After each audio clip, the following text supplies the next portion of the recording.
ಆ ಗೋಪಸಂದ್ರ ಕೆರೆ ಕ್ಲೀನ್ ಮಾಡುವಂತ ವ್ಯವಸ್ಥೆ ಮಾಡ್ತೀನಿ.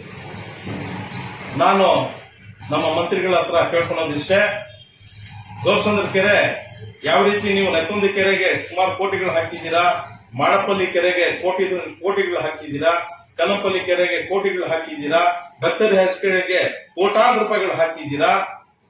ಚಿಂತಾಮಣಿ ನಗರಕ್ಕೆ ಅಟ್ಯಾಚ್ಡ್ ಆಗಿರುವಂತಹ ಗೋಪಸಂದ್ರ ಕೆರೆಗೂ ಸ್ವಲ್ಪ ಕೋಟಿಗಳು ಹಾಕಿ.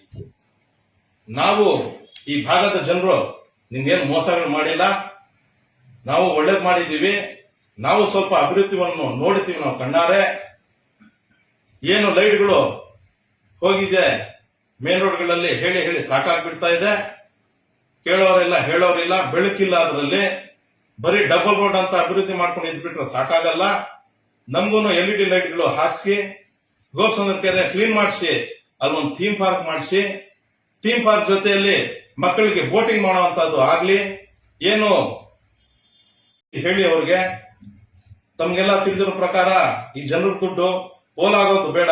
ಒಂದು ಲೈಟ್ ಹೋಗ್ಬಿಟ್ಟು 12,000 13,000 ಕೊಟ್ಬಿಟ್ಟು ಪರ್ಚೇಸ್ ಮಾಡ್ತಾರಲ್ಲ, ನೀವೇ ಹೇಳಿ ಸರ್. ಪಂಪ್ ಮೋಟರ್ಗಳಿಗೆ ಲಕ್ಷಾಂತರ ರೂಪಾಯಿಗಳು ಖರ್ಚು ಮಾಡ್ತಾ ಇದಾರಲ್ಲ, ನೀವೇ ಹೇಳಿ ಸರ್. 120 ವಾಟ್ಸ್ ಲೈಟ್ ಬೆಳಗ್ಗೆ ಎಷ್ಟು ಬರ್ತದೆ sir? LED light yes sir ಅದ್ರ ಕಾಸ್ಟ್?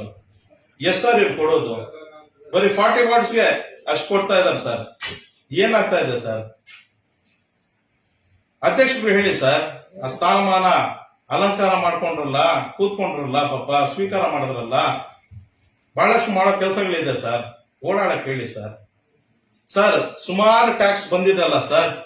ಈಗ ಏನು 8 ಕೋಟಿನೋ ಏನೋ ನಮ್ಮ ಕಮಿಷನರ್ ಬಂದ್ಮೇಲೆ ಕೋಟಿ ಜಮಾ ಆಗಿದೆ ಅಂತ ಹೇಳ್ತಾ ಇದೀರಲ್ಲ ಸರ್.